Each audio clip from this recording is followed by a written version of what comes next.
How to tell if a bird is fit is one of the important skills that fanciers must develop if they are to achieve continued success. The selection of the race team each week is never easy apart from certain races when birds need to go for conditioning, experience or for which they have been nominated, the fancier aims to send the birds that are at their best that week, and to avoid sending birds that are not right and might be lost.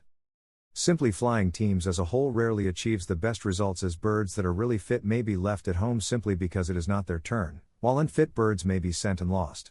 The fancier must get to know his birds as individuals so that the correct decision for each of them can be made during a basketing session. If a fancier has 80 birds to select from, in effect he should try to make 80 individual decisions during each basketing. Essentially, these decisions are based on how the birds handle and look, their behavior, and their droppings. To help, here are some guidelines that can be followed. Handling. It is not possible to tell if a bird is fit just by handling it.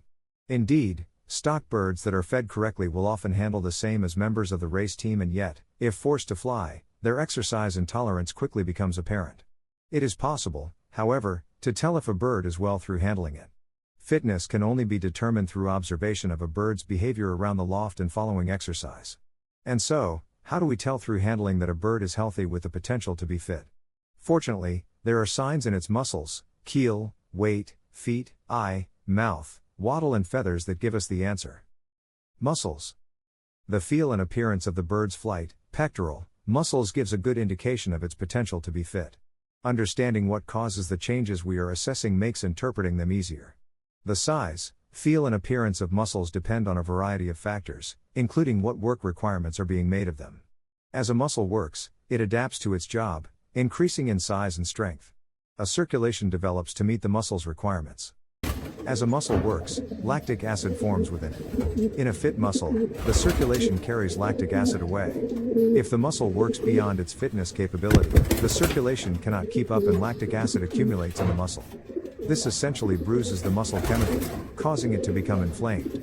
This makes the muscle swell, become hard, and develop a bluish hue. These muscles are sore and such birds often resent handling. Size. The muscles of different birds vary in size when that bird is fit. This means that different birds will handle differently when they are ready to race. Some flyers have the idea of a mold into which a pigeon is poured. One opens the mold and all the pigeons handle the same. When they handle like that, they are fit. I believe this not to be the case. Some feel fuller when right, for example, pigeons tend to blow out more readily, while in other birds their muscles tend to veer away from the keel when right. In addition, there is variation of individuals within strains and families. As a general rule, however, the flight muscles do tend to increase in size as fitness comes. However, remember that the muscles of overflown birds will increase in size through inflammation, sometimes giving them the appearance of being super fit. Also, as fat can be deposited within muscles, an increase in size can be associated with overfeeding. Tone. The muscles of a fit pigeon should be toned, that is, neither hard nor soft. Unfit muscles, such as those of a stock hen sitting on eggs, tend to have no substance, while the muscles of a bird that is likely to be fit have resilience within them.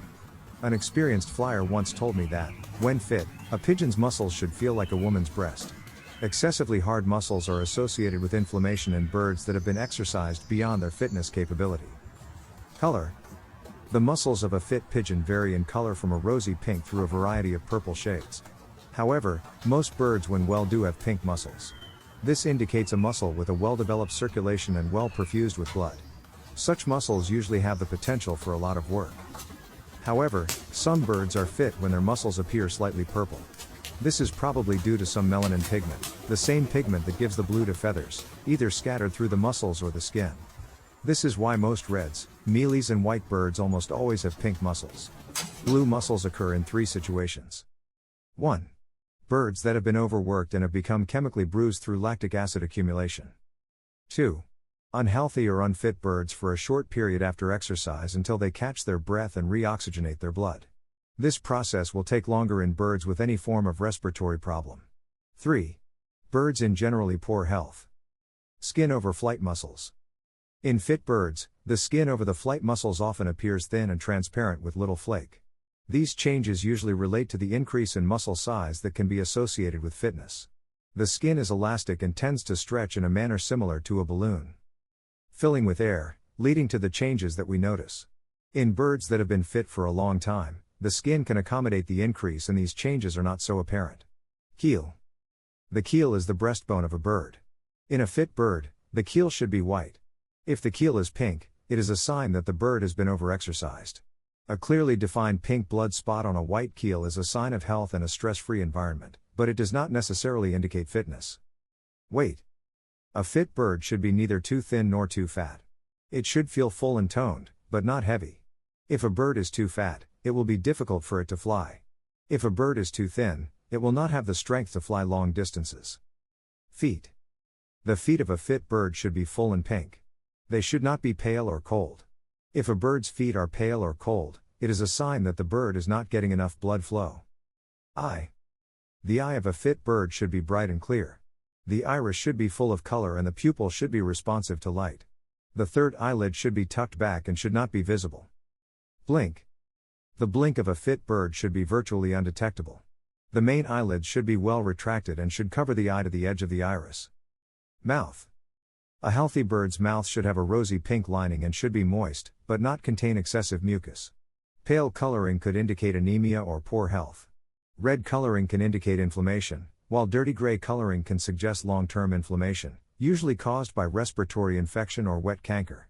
The tonsils should match the surrounding tissue in color and lie flat. The windpipe should be elliptical and still. One should not examine the mouth too soon after feeding or exercise, as there will be more mucus present, and the mouth may appear redder. Wattle. The cere at the base of the beak should be white, chalky, and free of discharge. However, it can sometimes be pale pink in healthy birds that have flown in the rain, or due to genetic factors. If there is respiratory infection, mucus can form in the sinuses and drain under the cere and through the choana, palatine slit, into the mouth. The cere can absorb this discharge and become stained yellow to brown. With mild respiratory infection, a small amount of clear mucus may appear at the nostrils, making the beak look darker and shiny. The eye cere should be white and covered in bloom, unless the bird genetically has a pink eye cere. Feathers. Healthy feathers should be covered in bloom, appear shiny, and feel silky. They should be held close to the body and have a tight appearance. The tail should be the width of a single feather. The marking and colors of the feathers may appear more distinct in some birds, such as a pie, where the white feathers might contrast more. The mane or contour feathers are lost and replaced once a year in the annual molt, while powder down feathers can be lost all year round. However, only healthy birds will lose these feathers. Disintegrating powder down feathers are one of the main components of a bird's bloom. Bloom production and powder down feather drop are good indications of general health. Behavior. It is essential to observe a bird's behavior to assess its fitness for racing. It is difficult to pick a race team simply by handling the birds during a basketing session.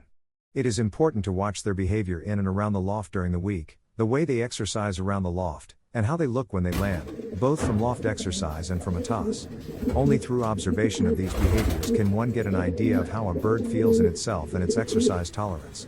Handling can help rule out certain things that would prevent a bird from being sent, such as a hen that has become eggy, a minor injury, or flights at an awkward stage. Loft signs. Fit pigeons are bright, active, and keen to exercise. When well, some birds will fly by themselves. Others can exhibit a variety of behavioral changes. For example, a cock may parade along the top of a door or take over a second nest box, or a hen may be reluctant to come into the loft when called. An observant fancier can correlate such behavioral changes in individual birds with their corresponding performance. For a bird to become truly fit, it must be mentally happy. Birds that are happy and content in their loft are more likely to become fit. Fit birds are confident of their position within the loft, rest and sleep well, are tame and confident with the fancier, are alert and interested in his actions, and are keen to protect their perch and prepared to squabble over food. Lofts that house fit birds are therefore. Additional tips. Provide a balanced diet. A healthy diet is essential for maintaining fitness. Be sure to feed your birds a diet that is high in protein and low in fat. Offer plenty of exercise. Birds need regular exercise to stay fit. You can provide exercise by letting your birds fly outside or by providing them with a safe place to exercise indoors.